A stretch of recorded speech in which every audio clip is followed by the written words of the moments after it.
La historia del mormonismo. El mormonismo, o también llamado el movimiento de los santos de los últimos días, SUD, está compuesto por personas restauracionistas que aceptan las enseñanzas de Cristo, que fueron, según ellos, restauradas por el profeta Joseph Smith. Para conocer más sobre esta creencia, te traemos algunos datos de historia sobre el origen y la filosofía del mormonismo.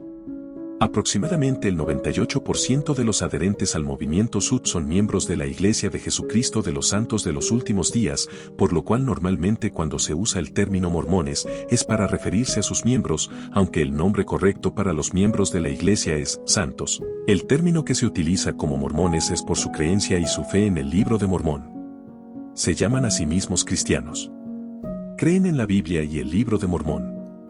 De acuerdo con esta tradición religiosa, después de la crucifixión de Jesucristo y de la muerte de sus apóstoles, y ante la persecución y la hostilidad organizadas provenientes dentro del pagano imperio romano, la iglesia que Cristo había establecido rápidamente comenzó a cambiar, y, para el siglo IV, poco se asemejaba a la iglesia original de Cristo. Con la pérdida de la aprobación divina y de la autoridad de la iglesia, siguió un largo periodo de lo considerado por los mormones como la Gran Apostasía.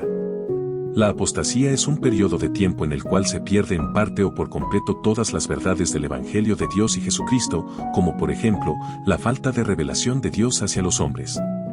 Los mormones afirman que, en la primavera de 1820, en el otro lado del mundo, Dios el Padre y su Hijo, Jesucristo se aparecieron a un joven de 14 años llamado Joseph Smith, lo que puso en marcha los acontecimientos que llevaron a la restauración de la antigua Iglesia de Jesucristo en la tierra. Joseph Smith nació en 1805, en Sharon, Vermont, situado en el noreste de los Estados Unidos. Más tarde se mudó con su familia a la comunidad rural de Palmyra, Nueva York, donde, en 1820, se había producido un despertar religioso confundido por las afirmaciones conflictivas de las diversas religiones. Joseph acudió a la Biblia en procura de guía, y allí encontró un desafío, el de preguntarle a Dios, por sí mismo. Los mormones afirman que, en un bosque cerca de la granja familiar, Joseph se arrodilló a orar y, allí, en ese lugar apartado, Dios y su Hijo Jesucristo se le aparecieron al joven y le dieron instrucciones. Se le mandó que no se uniera a ninguna de las iglesias que existían y se le dijo que Dios restauraría a la tierra la iglesia que organizó originalmente Jesucristo con todas sus verdades y la autoridad del sacerdocio. 10 años más tarde, después de una serie de revelaciones y de apariciones a Joseph Smith y a otras personas, la Iglesia de Cristo, el nombre evolucionó durante la vida de Smith, se organizó oficialmente el 6 de abril de 1830, en Fayette, Nueva York. El mormonismo empezó con un pequeño número de creyentes en pueblos del oeste de Nueva York, Fayette, Manchester y Coulsville, llamándose Iglesia de Cristo. La iglesia se organizó el 6 de abril de 1830 como institución legal bajo el nombre de Iglesia de Cristo. Ya para 1834, las publicaciones iniciales de la iglesia la refería como la Iglesia de los Santos de los Últimos Días, y en 1838 Joseph Smith anunció que había recibido de Dios una revelación en la que oficialmente se cambiaría el nombre a la Iglesia de Jesucristo de los Santos de los Últimos Días.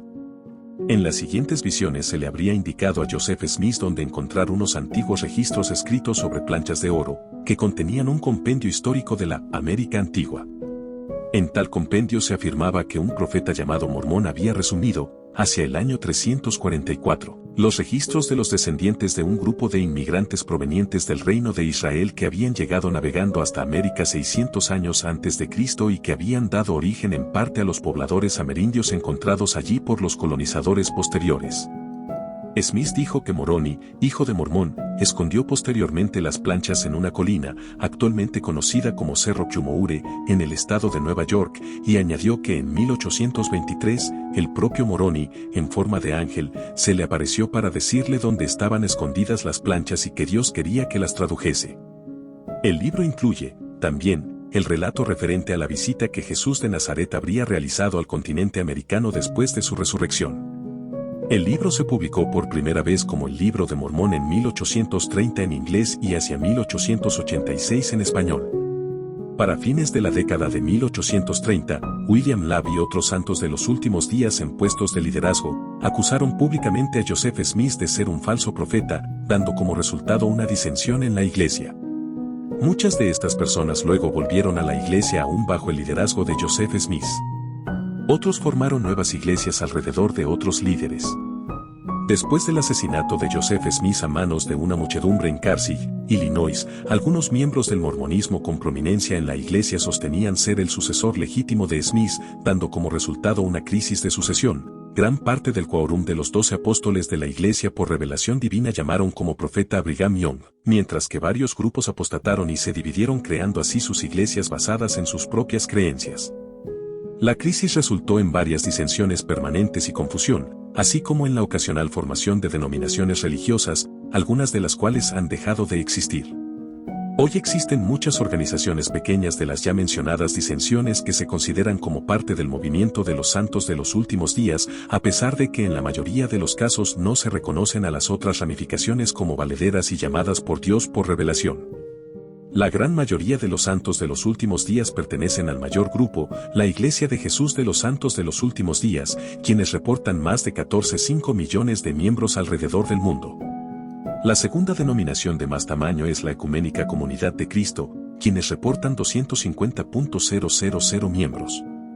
Los mormones se han encontrado con numerosas críticas desde sus comienzos.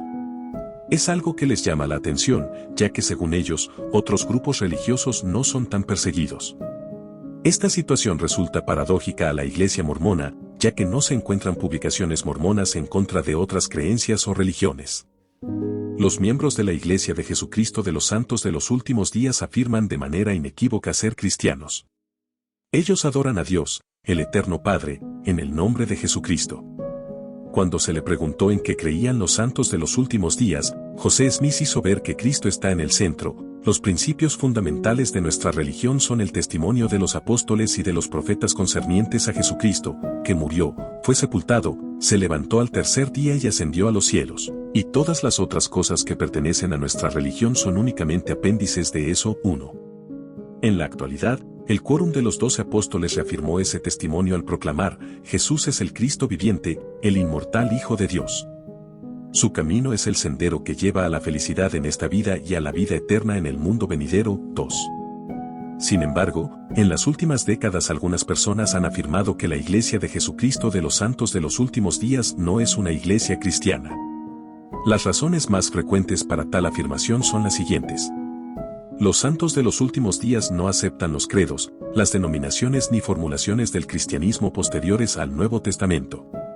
La Iglesia de Jesucristo de los Santos de los Últimos Días no proviene de la línea histórica del cristianismo tradicional, es decir, los santos de los últimos días no son ni católicos romanos ni ortodoxos griegos ni protestantes.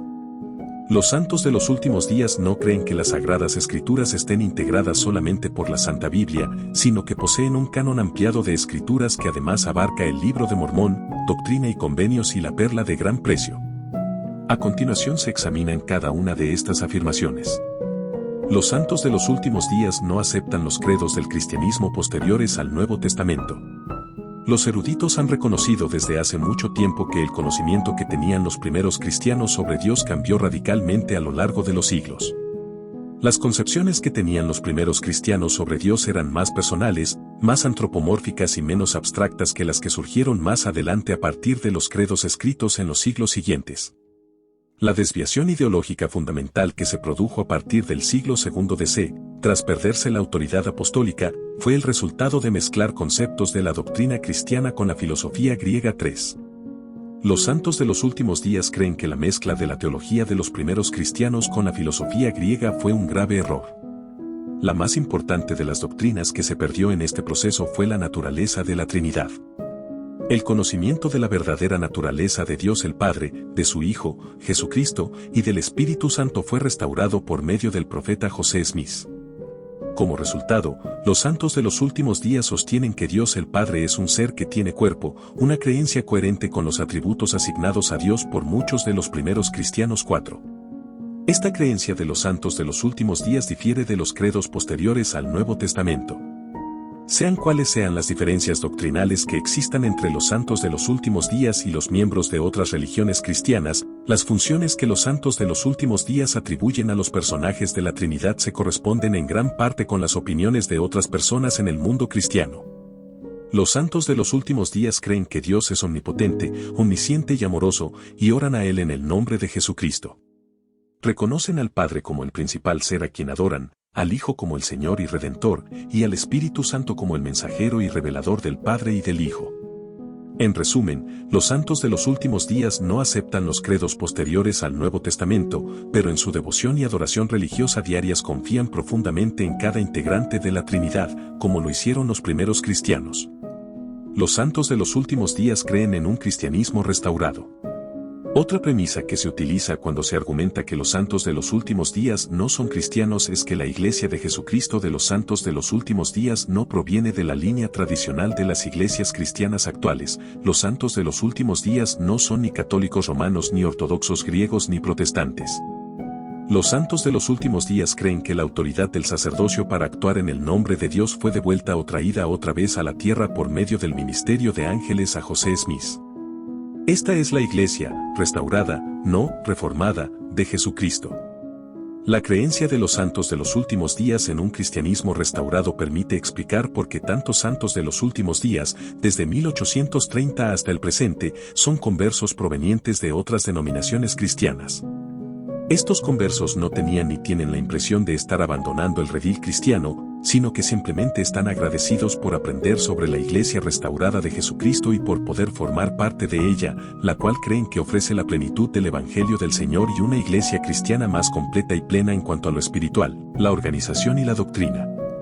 Los miembros de iglesias que se basan en credos a menudo suponen erróneamente que todos los cristianos han estado y deben estar siempre de acuerdo con un conjunto de creencias que se han mantenido estáticas y monolíticas a lo largo de la historia. Sin embargo, tal y como han reconocido muchos eruditos, los cristianos han mostrado su desacuerdo de manera vigorosa en casi cada aspecto y práctica teológicos durante siglos, lo cual ha derivado en la creación de una multitud de denominaciones cristianas. 5.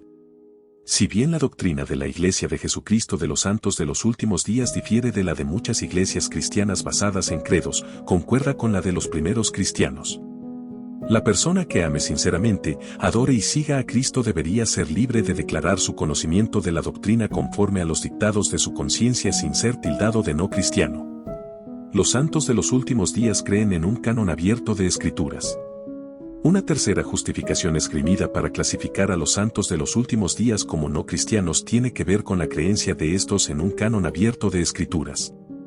Para los que plantean este argumento, ser cristiano significa estar de acuerdo con el principio de sola escritura o la autosuficiencia de la Biblia.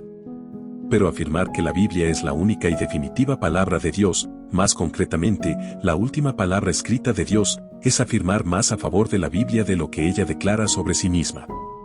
En ningún lugar de la Biblia se proclama que todas las revelaciones de Dios estarían reunidas en un solo volumen, el cual sería considerado completo para siempre y que no se podrían recibir más escrituras reveladas. 6. Es más, no todas las iglesias cristianas están seguras de que el cristianismo deba definirse por un compromiso a un canon cerrado. 7. A decir verdad, el argumento de la exclusión basándose en un canon cerrado parece emplearse de manera selectiva para impedir que se llame cristianos a los santos de los últimos días. Ninguna rama del cristianismo se limita completamente a los textos bíblicos a la hora de tomar decisiones doctrinales o al aplicar principios bíblicos. Por ejemplo, los católicos romanos recurren a la tradición de la Iglesia y al magisterio, es decir, maestros, incluso papas y concilios, en busca de respuestas. Los protestantes, en particular los evangélicos, recurren a lingüistas y eruditos de las Escrituras para obtener respuestas, así como a los concilios y credos de la Iglesia posteriores al Nuevo Testamento. Para muchos cristianos, estos concilios y credos son tan canónicos como la Biblia misma. Para establecer la doctrina y comprender el texto bíblico, los santos de los últimos días recurren a los profetas vivientes y a otros libros de escrituras adicionales, el Libro de Mormón, Doctrina y Convenios, y la Perla de Gran Precio. Junto con el Antiguo y el Nuevo Testamento, el Libro de Mormón respalda un testimonio inequívoco de Jesucristo. En un pasaje se dice que el Libro de Mormón, establecer, a, la verdad, de la Biblia, y manifestar, a todas las familias, lenguas y pueblos que el Cordero de Dios es el Hijo del Eterno Padre, y es el Salvador del mundo, y que es necesario que todos los hombres vengan a Él, o no serán salvos. 8. En sus más de 6,000 versículos, el Libro de Mormón hace referencia a Jesucristo casi 4,000 veces y con más de 100 nombres diferentes: Jehová, Emanuel, Santo Mesías, Cordero de Dios, Redentor de Israel, etc. 9. El Libro de Mormón es, de hecho, otro testamento de Jesucristo, como afirma en su portada. Conclusión. Conversos de todo el mundo siguen uniéndose a la Iglesia de Jesucristo de los Santos de los Últimos Días, en parte, por causa de su singularidad doctrinal y espiritual. Esa singularidad es fruto del conocimiento que se ha restaurado al mundo, junto con el poder del Espíritu Santo presente en la Iglesia gracias a la restauración de la autoridad, las llaves y las ordenanzas del sacerdocio, y de la plenitud del Evangelio de Jesucristo. Los frutos del Evangelio restaurado son evidentes en la vida de sus miembros fieles. Aunque los miembros de la Iglesia de Jesucristo de los Santos de los Últimos Días no tienen ningún deseo de comprometer la singularidad de la Iglesia restaurada de Jesucristo, desean trabajar junto con otros cristianos y con personas de todas las confesiones, para reconocer y remediar muchos de los problemas morales y familiares que afronta la sociedad. El diálogo entre los cristianos es más fecundo gracias a las aportaciones de los santos de los últimos días. No existe ninguna buena razón para que las religiones cristianas se aíslen unas de otras, siendo que nunca antes ha sido más apremiante la necesidad de unirse para proclamar la divinidad y las enseñanzas de Jesucristo. Es la protesta colectiva más grande a la que se ha enfrentado la Iglesia de Jesucristo de los Santos de los Últimos Días en toda su historia. Cientos de personas se congregaron en un parque frente a su sede en Salt Lake City, Utah, Estados Unidos, para presentar su renuncia a la Iglesia mormona. Unas 1.500 personas firmaron el documento para borrarse de la Iglesia y se cree que al menos otras 2.000 personas lo hicieron posteriormente por correo. ¿La razón? Un cambio de política en relación con los homosexuales, en particular con el matrimonio entre personas del mismo sexo. ¿Qué dice la normativa? Las nuevas reglas, que aparecen en un manual dirigido a los líderes de las 30.000 congregaciones mormonas de todo el mundo, establecen que los niños cuyos padres o cuidador principal tengan una relación homosexual no pueden ser bautizados hasta que tengan 18 años. Una vez cumplan esa edad, solo podrán ser bautizados y aceptados como miembros plenos de la Iglesia si rechazan la homosexualidad, lo que implica repudiar o distanciarse de sus padres, demás. El manual indica que los mormones que estén casados con una persona del mismo sexo serán considerados apóstatas y serán sometidos a un consejo disciplinario que puede conducir a su excomunión. Dichos consejos disciplinarios se convocan para estudiar casos de mormones acusados de delitos como asesinato, violación o abuso sexual, o transgresiones como adulterio o apostasía. Las 40 esposas del fundador de los mormones y otros secretos de la religión. Uso interno. El manual no era un documento público, pero se filtró a la prensa a principios de mes. Desde entonces, el rechazo a la normativa ha sido tan grande que los líderes mormones han salido a explicarla, alegando que los medios de comunicación y las redes sociales tergiversan la información. Desde BBC Mundo intentamos hablar con los portavoces de la Iglesia mormona y nos remitieron a las declaraciones del presbítero Todd Christofferson, miembro del Quórum de los 12 Apóstoles, uno de los órganos que presiden la institución. Vemos el matrimonio homosexual como un pecado especialmente grave que requiere disciplina por parte de la Iglesia, señaló Christofferson. Según el presbítero, la medida era necesaria tras el fallo de la Corte Suprema de Estados Unidos que legalizó el matrimonio entre personas del mismo sexo en todo el país el pasado 26 de junio. Reconocemos que los matrimonios entre personas del mismo sexo son ahora legales en Estados Unidos y en otros países y que las personas tienen derecho, si así lo eligen, a establecer estas relaciones, pero eso no es un derecho que existe en la Iglesia, esa es la clarificación, dijo. Tras el fallo de la Corte, era necesario distinguir entre lo que es legal y lo que es la ley de la Iglesia y la ley del Señor y cómo respondemos a eso. Es cuestión de ser claros, de distinguir el bien del mal. Es cuestión de tener una política firme que no deje lugar a preguntas o dudas, añadió. Rechazo extendido. Sin embargo, pese a las explicaciones, grupos mormones tanto liberales como conservadores han criticado los cambios. Lo más sorprendente ha sido la cantidad de gente que está confundida, preocupada, molesta y, francamente, asqueada, le dijo el académico mormón Patrick Mason a la agencia Reuters. Y no son solo progresistas y defensores de la comunidad LGBT, lesbianas, gays, bisexuales y transexuales. La gente está diciendo, esto no parece correcto. No encaja conmigo. La crítica más fuerte que se hace es que se castigue a los más pequeños por el estilo de vida de sus mayores, y que se coloque el matrimonio homosexual como un pecado a la altura de crímenes como la violación o el asesinato, según el presbítero. La medida era necesaria tras el fallo de la Corte Suprema de Estados Unidos que legalizó el matrimonio entre personas del mismo sexo en todo el país el pasado 26 de junio.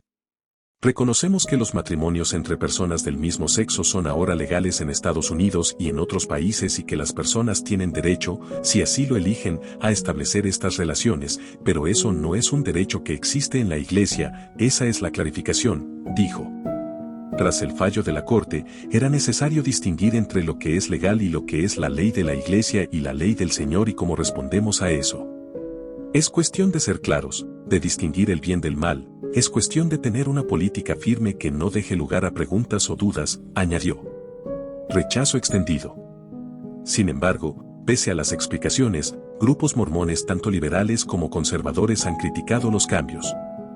Lo más sorprendente ha sido la cantidad de gente que está confundida, preocupada, molesta y, francamente, asqueada, le dijo el académico mormón Patrick Mason a la agencia Reuters. Y no son solo progresistas y defensores de la comunidad LGBT, lesbianas, gays, bisexuales y transexuales. La gente está diciendo, esto no parece correcto. No encaja conmigo. La crítica más fuerte que se hace es que se castigue a los más pequeños por el estilo de vida de sus mayores, y que se coloque el matrimonio homosexual como un pecado a la altura de crímenes como la violación o el asesinato. Por ejemplo, el pasado marzo los líderes de la iglesia en su sede de Salt Lake City ayudaron a aprobar una ley conocida como el Compromiso de Utah, que prohíbe toda discriminación contra lesbianas, gays, bisexuales y personas transgénero en temas de vivienda y empleo. La ley protege también a las instituciones religiosas que no acepten relaciones homosexuales. Los representantes de la Iglesia enfatizan que en ningún momento están rechazando los principios de compasión y respeto. Todos los niños deben ser tratados con completo respeto y amor. Son bienvenidos a asistir a las reuniones de la Iglesia y participar en sus actividades, dijeron en un comunicado. Patrick Mason opina que la reacción negativa ha sido tan grande que los jerarcas de la Iglesia quizás se vean forzados a revisar las normas. La multipoligamia de Joseph Smith, que llegó a tener 40 esposas, es solo un episodio de las polémicas actuaciones del fundador de los mormones. Se negaba a aceptar negros entre sus fieles, aseguraba que en la luna habitaban seres de 1,80 metros de estatura que llegaban a vivir hasta 1000 años, incluso llegó a presentarse a la presidencia de Estados Unidos en 1844 con un absurdo discurso por el que fue tachado de loco. Cuando todavía no se habían apagado los rescoldos de la agria polémica sobre la condición de profeta o farsante de su líder histórico, la Iglesia mormona estadounidense ha vuelto a la actualidad. De nuevo gracias a Joseph Smith, 1805 a 1844, el visionario que en 1830, amparado en el fervor religioso y la confusión teológica que impregnaban la costa este, fue protagonista en el pueblo de Palmyra, dentro del estado de Nueva York, de la génesis de una creencia seguida en la actualidad por alrededor de 14 millones de miembros. Esta doctrina siempre se ha presentado como la restauración del primitivo cristianismo. La existencia de Smith transcurrió siempre en paralelo a la controversia y ahora ha dado nuevamente motivos para el escándalo, casi 2 siglos después de su fallecimiento. El motivo es que la también conocida como Iglesia de Jesucristo de los Santos de los Últimos Días se ha visto obligada a admitir que su guía sentimental amplió la semántica de la palabra polígamo hasta términos solo cuantificables en decenas. Superó incluso a Mahoma, fundador del Islam, al que se le atribuyen 13 consortes. Diferentes documentos, desclasificados, recientemente han permitido comprobar que su cohorte de esposas alcanzaba la cuarentena, incluyendo desde señoras de 56 años a niñas de 14, pasando por mujeres que ya habían contraído matrimonio con anterioridad, creando de este modo casos de poliandria y hasta pederastia. Los maridos de estas consentían e incluso formaban parte de la gran familia, convirtiendo el rebaño teológico en una comuna de feligreses. Solo una compañera de cama. No obstante, las mismas fuentes disculpan a su líder espiritual y justifican su afición a las esposas en base a explicaciones divinas encontradas en el Viejo Testamento y en las 3 apariciones de un ángel que Smith tuvo la fortuna de vivir entre 1834 y 1842 en una arboleda cercana a su casa. Aquellas revelaciones diseñaron su trayectoria, según los expertos mormones que han desvelado el secreto, en un intento de trasladar una sensación de transparencia que frene la apostasía y la sangría de bajas entre sus seguidores sufrida durante los últimos años. Smith no quería un matrimonio plural, pero con reticencia cedió ante las órdenes divinas. Sin embargo, afirman sus defensores, solo tuvo una compañera de cama y se descartan más consumaciones. Eran compromisos destinados a la eternidad, después de la muerte. En la última de sus visitas, dicen los estudiosos, el mensajero de Dios llegó con la espada desenvainada y le amenazó con provocar destrucción a menos que obedeciera totalmente el mandato. Los argumentos para probar su inocencia y minimizar el escándalo también recurren a figuras bíblicas como Isaac, Moisés o Abraham, que también profesaban la poligamia.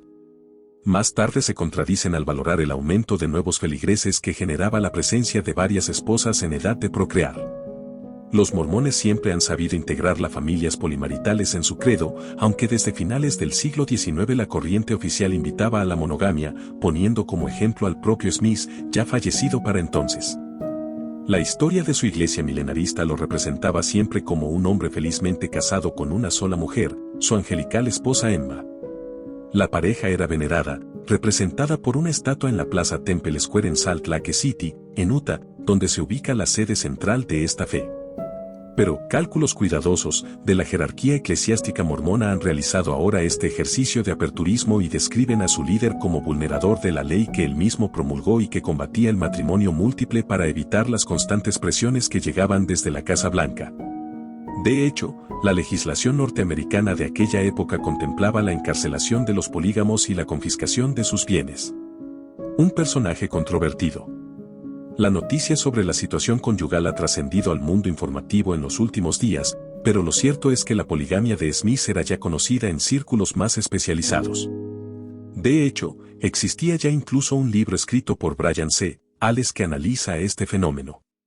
De cualquier manera, la información, aunque no sea nueva, ha generado malestar entre el rebaño mormón al comprobar que su idolatrado pastor no era precisamente verdadero cumplidor de la doctrina que pregonaba en su Libro del Mormón, que afirmaba era una Biblia conservada por los indígenas, últimos restos de las tribus perdidas de Israel.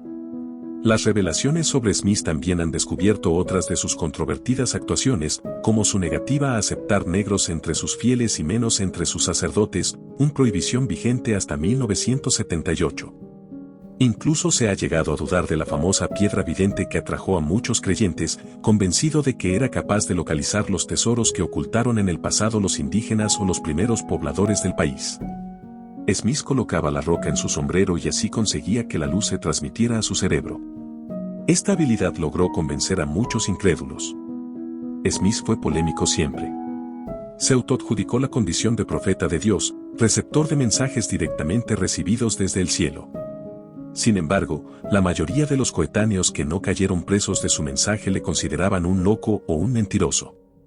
Por eso, pronto emigró a Ohio, Pensilvania, Missouri e Illinois, para establecerse finalmente en Utah, donde erigió su primer templo, creó comandos paramilitares para defenderse de los ataques de otras creencias y aplastar la disidencia. Y hasta un banco que recogiera las aportaciones de sus feligreses. Allí quiso crear la Nueva Jerusalén y allí asimismo sufrió una escisión, surgiendo una docena de denominaciones mormonas que aún compiten por ser consideradas como la primera iglesia de Cristo. En la cárcel acusado de autocrático y polígamo. Pero el líder primitivo mormón supo sobrevivir a aquel desmembramiento gracias a un despliegue de imaginación y consiguió extender su creencia a todo el mundo. Incluso, apoyado por sus fieles, emprendió la carrera política, aspirando a la presidencia estadounidense en 1844. Su habilidad para la manipulación la encaminó hacia ese escenario, logrando influir en un electorado que le apoyó incluso en sus ideas más absurdas. Pero no pudo llegar hasta Washington. Finalmente acabó en la cárcel al ser acusado de autocrático y polígamo, y determinarse por parte de un jurado que, en un ambiente lleno de gente crédula, embaucaba y estafaba a sus seguidores para obtener dinero, sexo y poder. Su objetivo final, se dictaminó, era el fraude y la satisfacción de su complacencia mundana. Murió a manos de una muchedumbre que le linchó mientras se encontraba confinado en una celda. Así se convirtió en mártir para los suyos. Hoy en día también sería procesado, pero por sus falsas profecías. Por ejemplo, llegó a decir que el fin del mundo llegaría entre 1981 y 1982, momento en el que a España solo arribaron el Mundial de Fútbol y Naranjito. Smith también adelantó que había vida en la Luna, concretamente seres de 1,80 metros de estatura que llegaban a vivir hasta 1000 años y vestían como cuáqueros. Neil Armstrong y Buzz Aldrin, los primeros astronautas que alunizaron al satélite de la Tierra, no se toparon con ellos. De cualquier manera, cierto es que los mormones han sido uno de los grupos religiosos más odiados en Estados Unidos desde su fundación, cuando su aparición fue percibida como una amenaza comercial y política por otras religiones. Sufrieron mucha represión y hasta campañas mediáticas en su contra. Ello obligó a su iglesia a emigrar sucesivamente hacia el oeste en busca de nuevas tierras donde cultivar su credo en paz. Este sentimiento contrario a sus fieles decreció a principios del siglo XX, cuando optaron por suavizar su hermetismo y adaptarse a las exigencias de la vida cultural imperante. Entre las exigencias aceptadas se encontraba abandonar la poligamia. Paradojas. Mientras se debate sobre la figura del que parecía el profeta perfecto, la actual Iglesia mormona estadounidense vive sumida en paradojas. Sigue anclada aún en los principios que guiaron su constitución, pero, sin embargo, no ha logrado escapar de los males que aquejan a la sociedad moderna, gran cultivadora del individualismo y propiciadora de la soledad, incluso en los lugares con mayor índice de población. Por ello, ajenos a las directrices de su cúpula, algunos de los integrantes de este credo abrieron el pasado año sus puertas a las nuevas tecnologías y a las redes sociales en busca de pareja. Así nació un portal de internet llamado Mormon Match, que facilitaba las relaciones entre los parroquianos solitarios. Toda una contradicción en una religión que ha sabido convivir con la poligamia. El Vaticano de Salt Lake City ha reaccionado poniendo el tema en manos de sus abogados y ahora serán los tribunales los que dictaminen si tiene el uso exclusivo de la palabra mormón, inventada por Smith para designar a un profeta que guiara su andar. Podría ser algo así como registrar el crucifijo con una patente o atribuirse la propiedad de la marca de la estrella de David. La de los contactos digitales no es la única polémica que se asocia a los mormones. De hecho, la división siempre ha estado unida a ellos, que, como se ha dicho más arriba, además de la mayoritaria Iglesia de Jesucristo de los Santos de los Últimos Días, cuentan con otra docena de corrientes, todas ellas autodenominadas como la verdadera. En estos momentos solo las más extremistas, que se refugian en montañas o desiertos, todavía profesan la poligamia. Uno de sus líderes fue condenado en 2011 por abuso de menores. En España solo asociamos a los mormones con jugadores de baloncesto de buen tiro exterior y a los evangelistas que recorren el mundo para invitar a todos a dirigirse hacia Dios. El único representante de esta religión que se conoce por estos lares es, quizás, el político Mitt Romney, que ganó las primarias republicanas y compitió con Barack Obama por la Casa Blanca en las presidenciales de 2012.